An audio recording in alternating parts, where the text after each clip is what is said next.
Test 1. You will hear a number of different recordings, and you will have to answer questions on what you hear.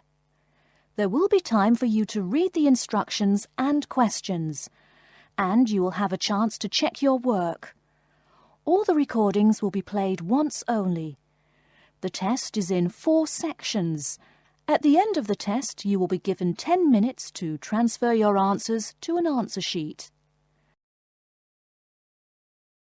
Now turn to Section 1. Section 1. You will hear a conversation between a clerk from a moving company and a woman who wants to relocate to the United States.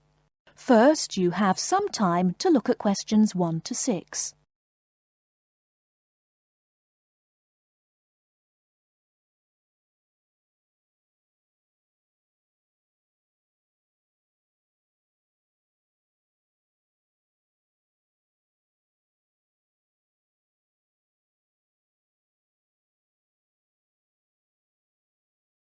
You will see that there is an example which has been done for you. On this occasion only, the conversation relating to this will be played first. Good morning, ma'am, and welcome to Australia's Moving Experience. How can I help you? Well, I hope you can help me. I'm so up in the air right now. Just calm down now. Let me guess. You're moving and it has you a little confused. That's it exactly. You see, I'm relocating to the United States next month, and I'm having a hard time getting organised. Here, fill out your name and address and let me ask you a few questions. Oh, what should I call you? My name is Jane Bond. The woman says that her full name is Jane Bond, so Jane Bond has been written in the space. Now we shall begin. You should answer the questions as you listen, because you will not hear the recording a second time. Listen carefully and answer questions 1 to 6. Good morning, ma'am, and welcome to Australia's Moving Experience. How can I help you? Well, I hope you can help me. I'm so up in the air right now. Just calm down now. Let me guess. You're moving and it has you a little confused. That's it exactly. You see, I'm relocating to the United States next month, and I'm having a hard time getting organised. Here, fill out your name and address and let me ask you a few questions. Oh, what should I call you? My name is Jane Bond. OK, Jane, first of all, what's your work phone number? In case I have any questions about things. My work phone is 9463 550. But please try not to call me too often there. My boss hates personal calls. So does mine, ma'am. So does mine. And what address should we ship your things to? My new company is letting me stay temporarily at 509 Clark House. That's CLARK. 1137 University Drive in Seattle. Seattle? Beautiful city, I hear. Mountains right beside the ocean almost. Cooler than Australia too. OK, and when should we come pack your things? I guess that would be on Monday, March 11th. Do you want any help with an after-packing clean-up? We do that for a small additional charge. Yes, that would be helpful. I promised the landlord I'd give her the keys back by 5 p.m. on Thursday the 14th. Great. We'll just schedule the clean-up for that day. That way, the place will smell clean and there'll be no dust. Well, you do think of everything. Oh, how much is this going to cost? Here is a list of our basic prices. Oh dear, this seems rather expensive. Yes, ma'am, but you're paying for the best. We're careful and we're fast. Like we say, the only thing we break are speed records getting you moved. Well, maybe that's so. Oh, I nearly forgot to tell you, I don't want my furniture shipped with me. I won't be looking for an apartment till after I arrive in America. Would it be possible to put my furniture in storage here for a month, then have it sent along later? Of course, we do that all the time. A couple of other things. Here at A Moving Experience, we try to pack your things logically. We don't just throw stuff in boxes. Before you hear the rest of the conversation, you have some time to look at questions 7 to 10.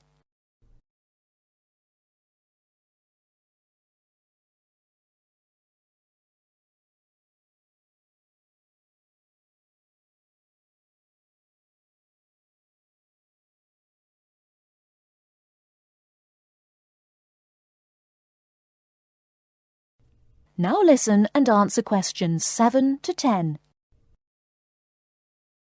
Do you have any special requests? You know, things you want packed in some special place so you know where to find them. Like what? Oh, I don't know. Things like dishes, maybe. Not to be rude, but you look like a lady who likes to eat. Ah, yes, I need my dishes and things where I can find them quickly. Great. We'll put those dishes and cutlery in what we call the emergency pack. Can you think of anything else? I do have an antique tea kettle my great-grandmother gave my mother. I wouldn't want to lose that. So I guess you'd better put that in storage with the furniture. Grandma's tea kettle with the furniture. Got it. Say, how about things like your alarm clock? You don't want to miss your plane on the big day, right? Well, you certainly think of everything. Yes, that's right. I'll also need my alarm clock where I can find it. Fine, we'll put that in your personal package. And of course, we'll give you a list of where we pack everything. So all you'll have to do on Thursday the 14th is grab your luggage on your way out the door. I couldn't help noticing the new CD player you're carrying. Is that a Samsung? Why, yes it is. One of their best. Cost me nearly $100, it did. Do you want to take special care of it? I mean, it's brand new. Take care of it, but nothing special. You can just put it in storage with the furniture. That looks like everything we need here. I guess you're all set. That was certainly quick. Thank you, young man. This has been a most moving experience. That is the end of Section 1. You now have half a minute to check your answers.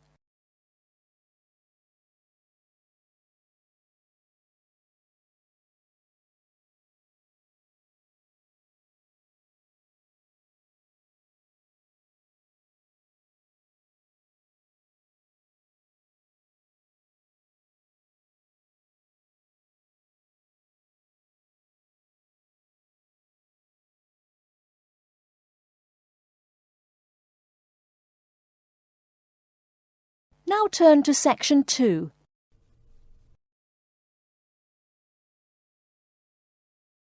Section 2.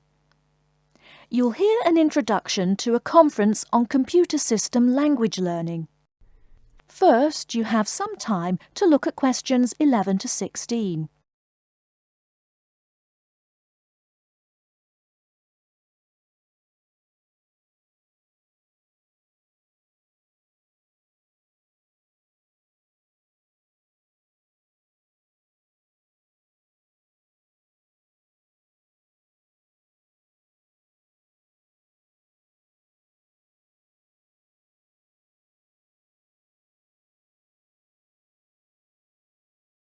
Now, listen carefully and answer questions 11 to 16. Good morning, everyone, and welcome to the second annual Wallabaloo Conference on Mastering Computer Languages. I hope you all had a good trip. Before we get underway with today's program, let me fill you in as to what's on tap for tomorrow, Sunday, February 19th. At 9 a.m, right here in the main hall, we'll be hearing a lecture from Dr. John Smith about computer as teacher. Professor Smith from the University of Melbourne is a world-class expert in the field of computer-assisted education, and his talk promises to be both stimulating and informative. Immediately afterwards, at 10:30, there will be a presentation of papers by various delegates. That, however, will take place in the garden room on the ground floor. If you don't yet know, the garden room is also called the ballroom and will be gathering at the west end, the slightly raised area called Level 2. Just look for the crowd.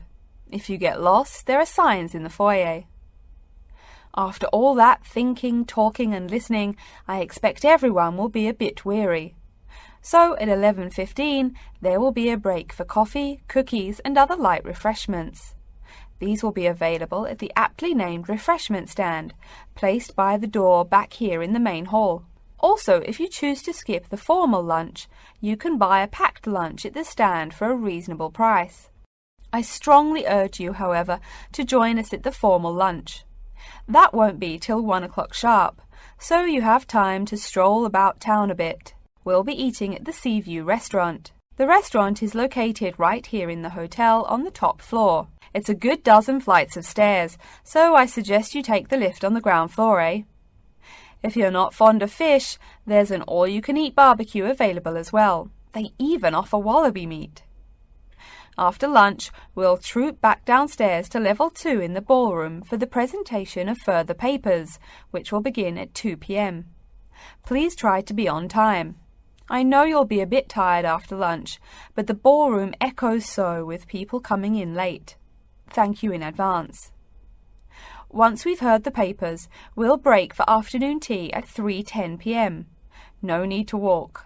The manager of the refreshment stand has graciously agreed to have tea served in the ballroom. He's even promised us some special scones, baked from a recipe of his dear old Scottish grandmother.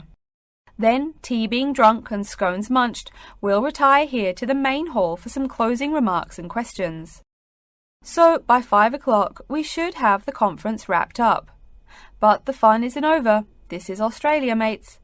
We'll be flocking to the hotel's own Palm Lounge on the east side of the foyer for an informal reception.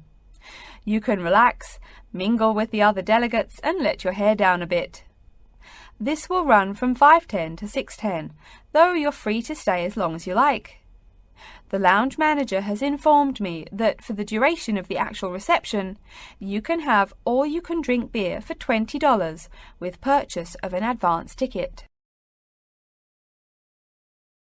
Before you hear the rest of the talk, you have some time to look at questions 17 to 20.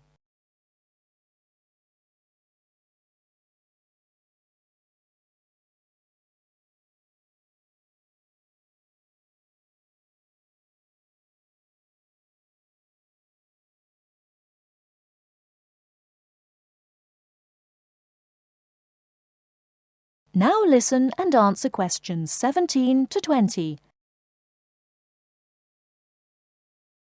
And yes, tickets can be purchased from any conference organiser or at the front desk any time between now and the start of the reception. I suggest you come by tomorrow evening to pick up the tickets, since the conference hall only holds 800 people.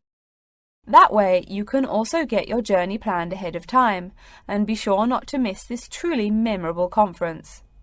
If you want cocktails, however, I'm sorry, you'll have to pay for those at the regular price. Oh my goodness! Speaking of paying, I see I forgot to tell you a couple of things. The first is about lunch. The charge for the lunch will be $15 for all you delegates. If you have guests with you, the cost is $25 for the general public and $6.50 for children under the age of 10. That's $15 each, not total for everyone. Another item is about the lunch menu. I very much urge you to try the fish. I mean, look at the restaurant's name, the Sea View. As the name suggests, it is a famous seafood restaurant. The chef is a Basque from Spain, and he really gets quite put out when people ignore his fish specialities for burgers or barbecue. If fish isn't your thing, though, try the steak.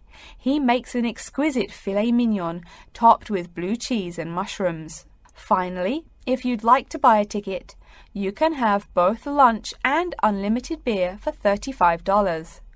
I should have mentioned that earlier, but I am a bit forgetful. Maybe I should avoid the beer after the conference, eh? Well, I've said my bit. Are there any questions? That is the end of section 2. You now have half a minute to check your answers.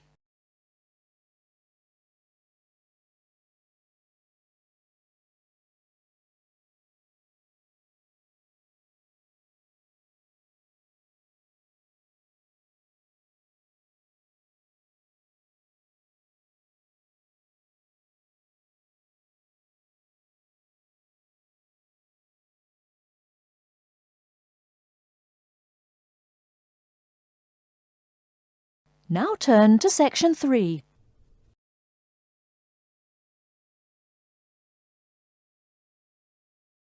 Section 3. You will hear a student called Tina asking Professor Van Diesen for advice on choosing courses. First, you have some time to look at questions 21 to 26.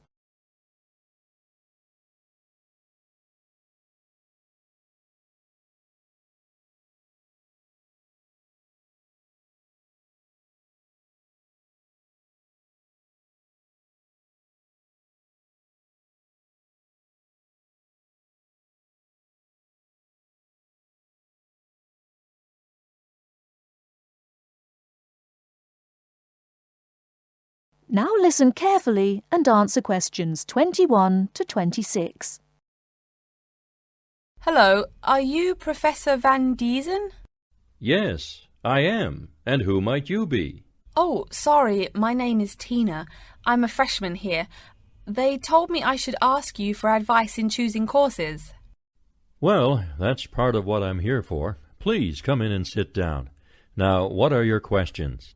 I almost don't know. Everything is so confusing. Like, what is a specialized course? Oh, easy.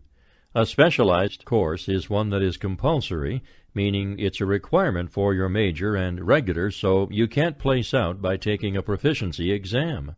That sounds pretty strict. Then what are all these general courses? I seem to have to take so many. Nothing to be alarmed over. These are courses open to all students and not directly related to your major. The university offers these general courses to choose so that you can become more well-rounded individuals. For example, I see you're a microbiology major, so it might be a good idea to take some literature or history courses so that you can know something besides all science. You mean these courses are like for fun? That might be one way to look at it, but don't tell the literature professor such a thing. Think of a general course as the opposite of a specified course. A specified course is one that pertains directly to your major. So, can I take any microbiology course I want? Let's see. Oh, those courses used to be open to microbiology students only. The good thing is now it's open to students on a flexible schedule, so it's not only for full-time students. So the answer is yes, if you have the instructor's permission. May I ask you why you chose microbiology? Well, I also like plain old biology too. You know, full-size animals. I might even become a veterinarian. Could I take some biology classes? Well, they are open to full-time students only, which I believe is what you are.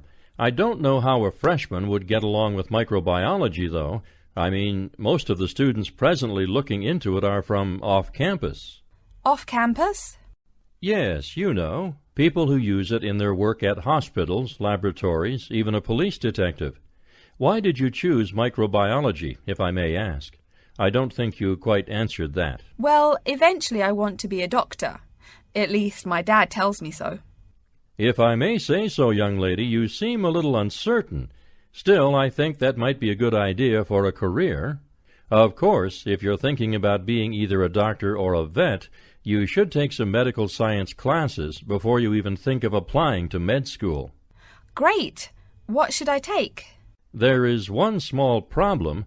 The new medical sciences building is under construction, so there are no experimental facilities available until next year. I'm afraid you'll have to wait, but don't forget to take those courses at the first opportunity. Oh, bummer. Is there any other course you'd recommend for someone like me? Well, since you seem to like animals, have you ever thought about looking into environmental science? No, I never really thought about it before. Is it worthwhile? Quite. In fact, it's the fastest-growing subject on this campus. Before you hear the rest of the talk, you have some time to look at questions 27 to 30.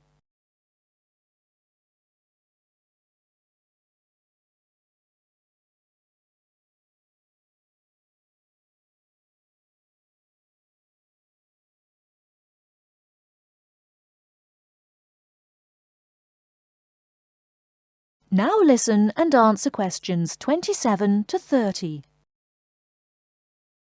I'm sorry, I couldn't help noticing the long list of classes you've written out there. May I have a look? Oh, sure. Medical science, statistics, laboratory techniques, medicine, mathematics, computing. My, a bit of everything here. Is it too much? For your first semester, yes. What I suggest is starting out by taking the compulsory courses. Like we said before, the medical science can wait. Consider taking that in your sophomore year. I think I'd put off computing, too. I recommend to all freshmen that I talk to get the compulsory mathematics out of the way as early as possible, so take that one. It'll be one less difficult course you have to focus on when the science lab opens next year and you have to catch up on classes like laboratory techniques. Your major also requires statistics, so you have to balance 2 math classes, and no doubt you should take that. Otherwise, get your required medicine course out of the way by taking something theory-based. Oh, of course, and your environmental science class, if you're interested. The others can wait, though I think computing is definitely a good idea, even though it's not required.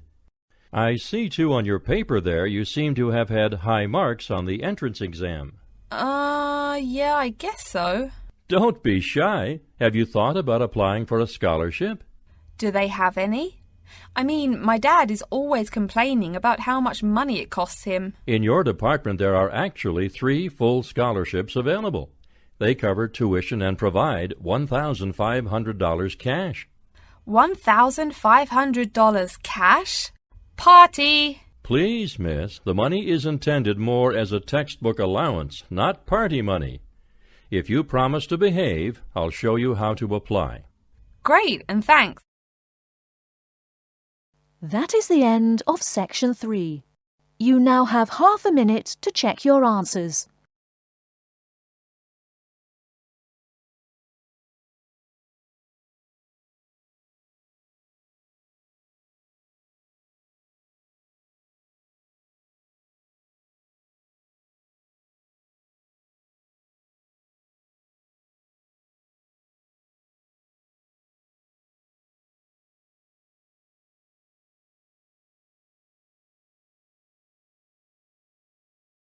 Now turn to Section 4.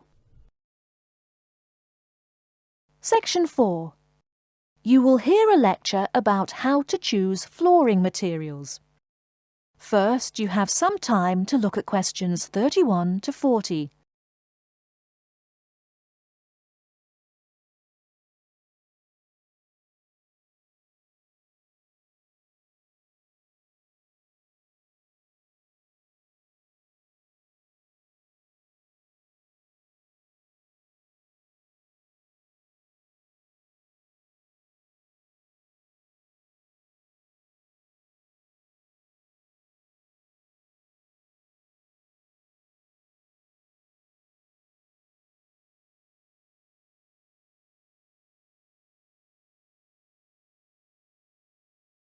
Now listen carefully and answer questions 31 to 40.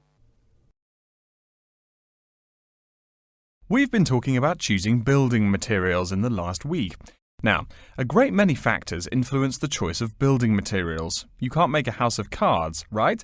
And people who live in glass houses and all that. Anyhow, today I'd like to say a few words about flooring. Some artificial materials can be used, like plastic for instance, which offer mixed blessings when used as a flooring surface. On the one hand, plastic is cheaper than nearly any other alternative, short of bare ground. Plastic also does not warp like wood. On the other hand, the best that can be said about plastic is that it looks like wood or stone. However, it cannot replace the real materials. As I have mentioned, I'm fixing up a new house.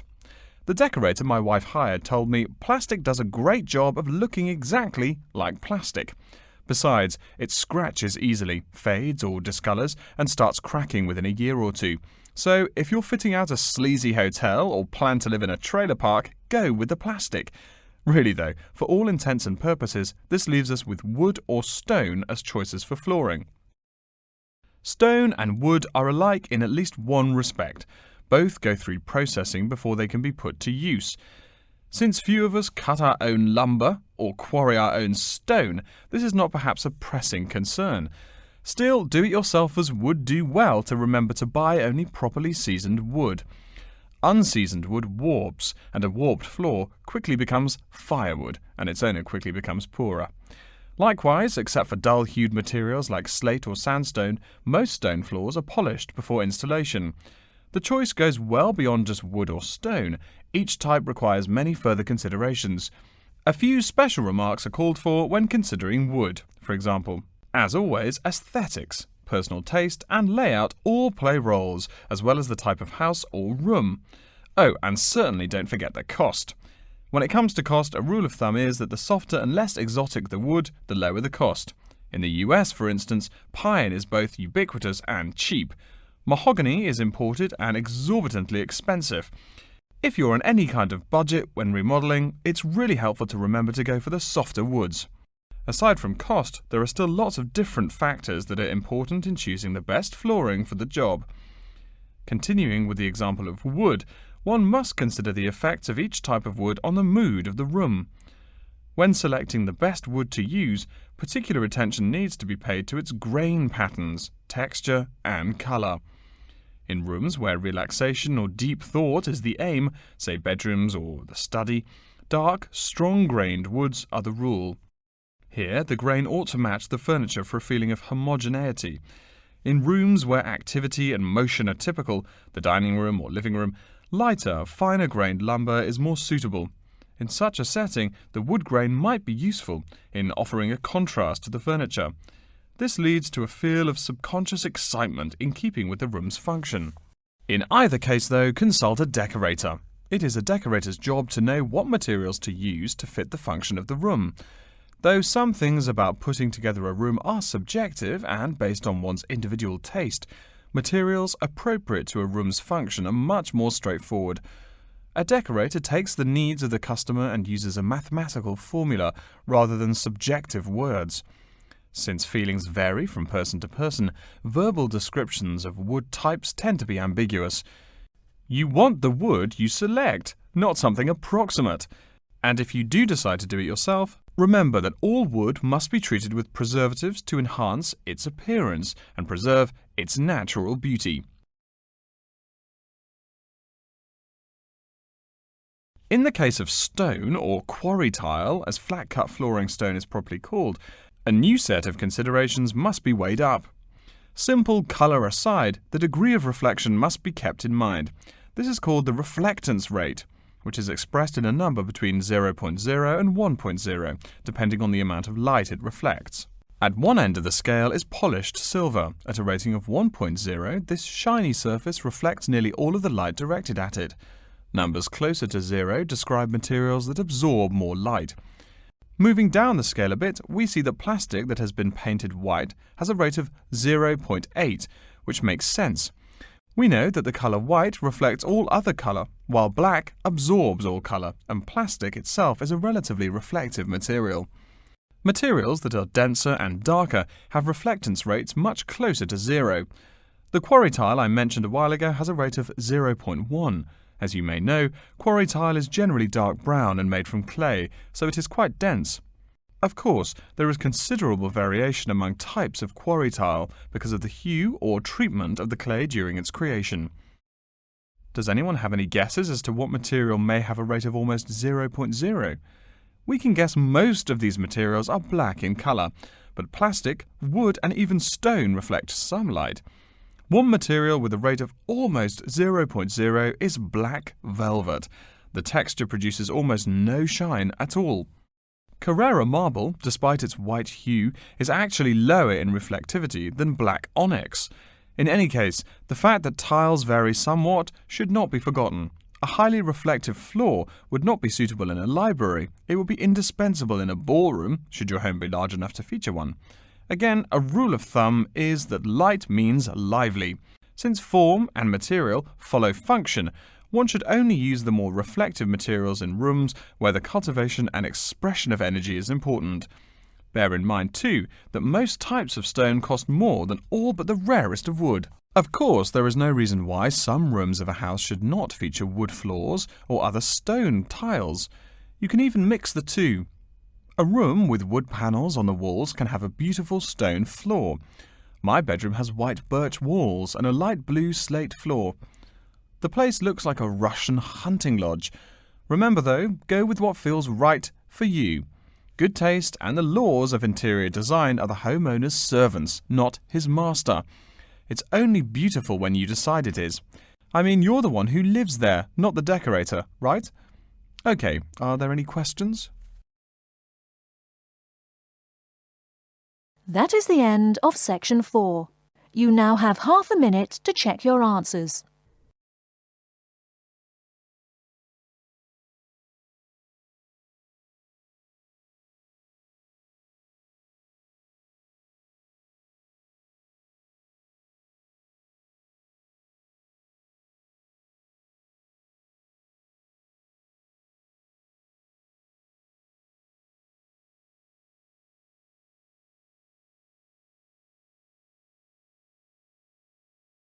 That is the end of the listening test.